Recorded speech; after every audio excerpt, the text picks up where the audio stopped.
What's up? Kyle is still on assignment on a family vacation that we sent him on. I've got special guest Todd Caputo. We're talking about Mississippi's ban on direct-to-consumer EVs. New down market VW has a new down market EV, and Microsoft Office is trying to actually just do the work for you. So we're going to talk about those things today. Todd, good morning. Hey, good morning. How you doing? Good to see you. 2 days in a row. Today's what? 2 days in a row. Uh-oh. 2 days in a row we're doing this. 2 days in a row. 2 days in a row. Sorry, we're getting a little laggy internet. It's probably on my end. I know 2 days in a row. Like, we're going to get used to this. We're going to get you a microphone and a different camera and some lighting and some sound treatment. Todd Caputo Studios is on his way in plotting and planning, so that's not too far away. Can you see and hear me okay? I can see and hear you just fine. Okay, great. We'll go with that then. Hey, a couple quick announcements before we get into the news because there's some juicy ones to talk about. The ASOTU X live tour. So ASOTU Live tonight is coming to several cities. The first one is Arlington, Texas. In just a few weeks from now, it's going to be on April 5th. The site is open. We're about to start adding speakers and guests. Our friend Todd Caputo will be there. We'll be teaching some workshop things. And of course, we're bringing the band and the fun, but we're also bringing a lot of substance. And we have a lot of great dealer guests, new guests that we've never had on ASOTU programming before. And that's one of the benefits. We made the show in the evening. So we want as many people from your stores to be able to go. So if you're in the area in driving range, please send some folks that don't ever get to go to a conference. It's a great way to incentivize them to just dig into the industry, meet a bunch of other people who are passionate about it, and kind of get them to come home excited. Todd, yesterday we were talking about this, and when you had your dealership and you had your stores, if this was near you, what was your suggestion to me? What would you be looking to do as a dealer? I'd shut the dealership. I would shut the store down and send everybody, honestly. Why? Learn more because you learn more from people in the industry just by associating with them and meeting them and hanging out with them.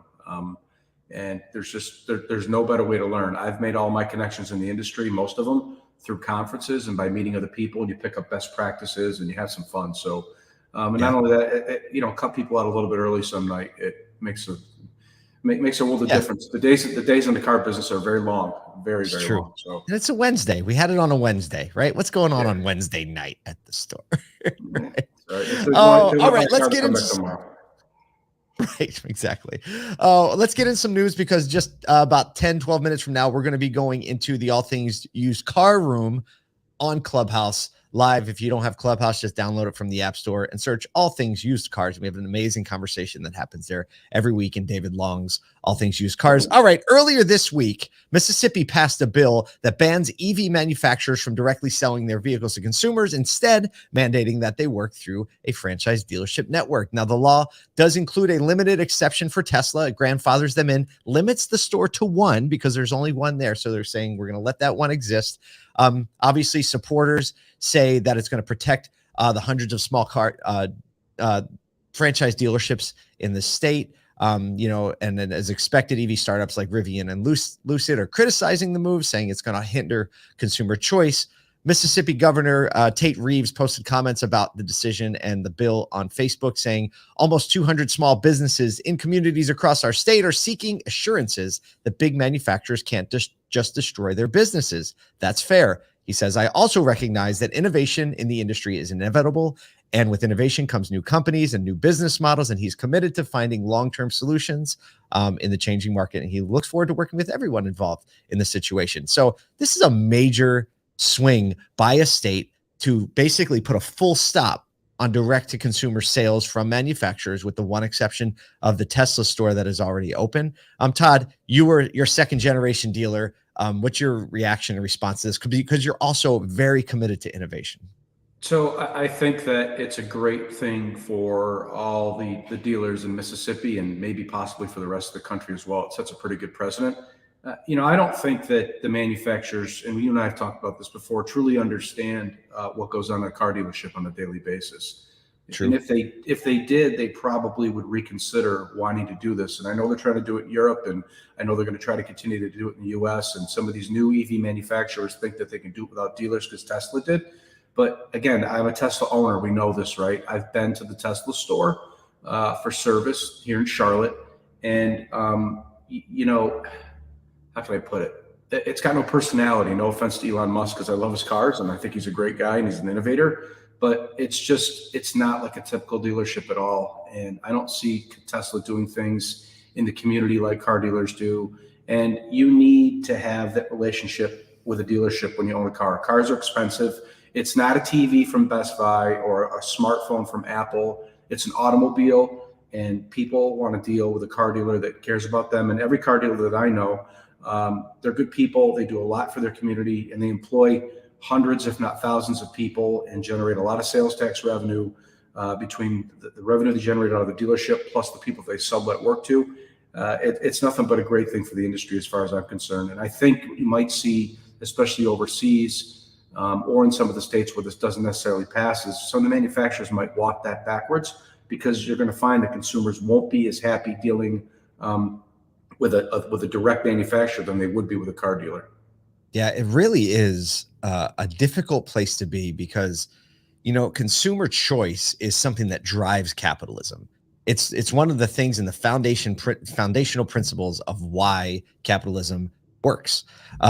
You know, so limiting consumer choice is always a tricky subject. And the fact that auto dealers are such supporters of the community, there is this balance, right? You can't always put the winner up front clearly. And, you know, in this case, Mississippi, the Auto Dealer Association, and we see so many other people fighting for auto dealers state by state. And it's often, like you said, the state decisions are the ones that set precedents that make it a lot clearer in other states. So we'll see how this pans out, how this works. You know, as of right now, that's the law in Mississippi. So there's reason to support that. And I think it's a call for auto dealers, every auto dealer, because let's be honest, there's some really bad dealers, right? They just do a bad job, that they don't care. So, you know, they don't prioritize the consumer. Like, it just exists, right? Like, we can never say every time and always, because there's some dealers that aren't leaning in to customer experience, that aren't leaning in to making sure they are a staple of the community. So, I think this is a call for. Yeah, but those are the dealers. Any business, it doesn't make any difference. There's always a few bad eggs, and those are the ones that don't last. There's a whole new generation of younger people, the younger generation, that are coming into the business now, that really know how to take care of a customer the right way. So I think you're going to continue to see, you know, the quote unquote bad dealers probably gone. And again, it's going to be economics. People won't come back. So for sure, the pressure these things put on the business model are good, because again, it's forcing dealers to lean in on consumer experience. And like you said, the ones who aren't willing to do it are going to be gone soon enough. Speaking of soon enough, stop. Segue time. So Volkswagen has unveiled its, what they're calling plug-in for the people, with its all-new ID2 concept unveiled earlier this week. It's priced at $26,000 with a range of 279 miles. It looks like a VW Golf. It's a hatchback. It's got that big fat C-pillar. And they kind of did it in a way that was a not so subtle jab at Tesla, because they had a quote unquote investor event where they kind of stole the thunder. Everyone thought Tesla was going to introduce its low cost model. VW released theirs. It's going to come out next year. And, you know, they've announced some features that it can charge from 10 to 80% in 20 minutes. They say it has a quote self-explanatory interior, which is very clean. It actually also has some fun stuff, like you can switch the gauges to retro, and there's like a little tape deck that plays when your music's playing. But yeah, so they have this, and there is another one they're working on that's going to come out later, the ID1.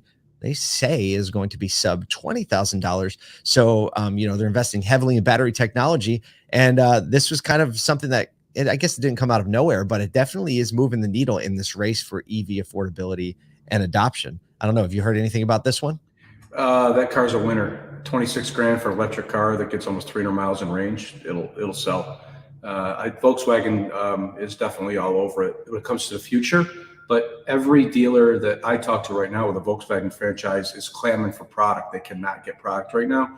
Right. So I would hope to see these manufacturers focus on, let's talk about today, like right now, let's get these dealers some products so they can sell them. Because a lot of Volkswagen dealers are hurting right now because they just don't have new car product to sell. But that car, to me, looks like a winner, hands down. 26 grand's a no-brainer.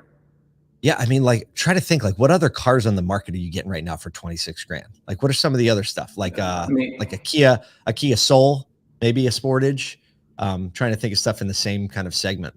Well, Chevy's going to have an Equinox that's going to be a little over 30, and I think that's going to. Oh, that's coming out soon, right? Yeah, that's an all EV electric. Equinox, right? Yeah, and that'll sell too. But that Volkswagen is a winner for sure. I don't know if it's all-wheel drive or not. Is it all-wheel drive? Front-wheel drive. Oh, it's front. Yeah, I mean, yep. The car's a winner, straight up.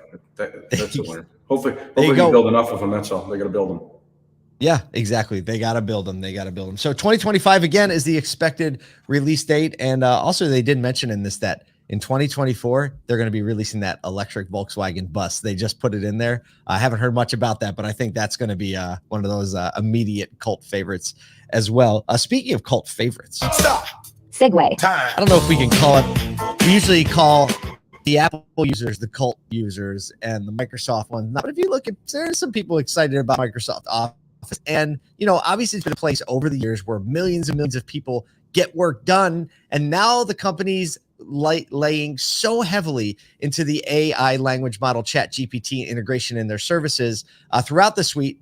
They're releasing a new product called 365 Copilot that, in my opinion, it actually does the work for you. So basically it combines ChatGPT language model with Microsoft 360 apps like Word, Excel, PowerPoint, and it uses that to generate text, to create presentations, to answer emails, even, and this is the one that I thought was the most impressive for me, is to pull insights out of spreadsheets. So like financial models and profit and loss and balance sheets. So here are some of the prompts that on the demo. We link everything up in the show notes. You can see the demo and it's super impressive. And so basically one of the prompts is draft a proposal from yesterday's meeting notes. So there were meeting notes. You talked about, like services and scope and all that's in the meeting notes. And then you can just have this draft a rough proposal based on the meeting notes. Another prompt was to do with a spreadsheet. It said, analyze this quarter's business results and summarize key trends.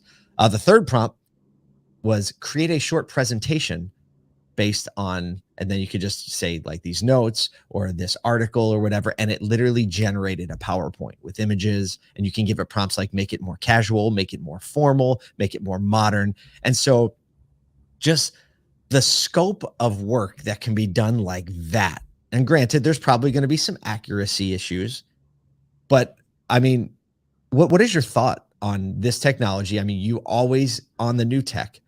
How do you feel about this being a part of the workflow? So I think that it's going to put people out of a job. Number one, that's the first thing that comes to my head, because there's just people that do that stuff now. It's also, I guess it's going to allow for more efficiency in business, which is, could be a good thing. But, in the end, I mean, I've got kids that are teenagers and I got a son in college. I think that this stuff just makes kids and people in general not so bright, makes them stupid. They don't have to think. They don't have to think about these things anymore because the computer does everything for them. The software does everything for them. And I think that that's dangerous. All this stuff coming with AI is all of a sudden just hitting like that, right? Like this is the next, remember when the internet first hit and people didn't really know exactly, this is the same thing.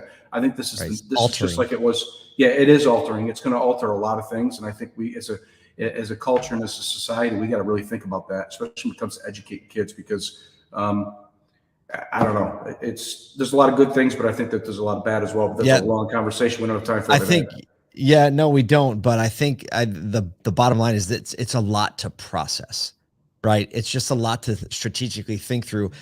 In the interim, I think auto dealers and marketing departments and PR departments, dealerships can take such advantage of this new technology, and you should be paying attention to it because, like you said, it's going to leverage efficiency. And a lot of like marketing departments and office, they're understaffed.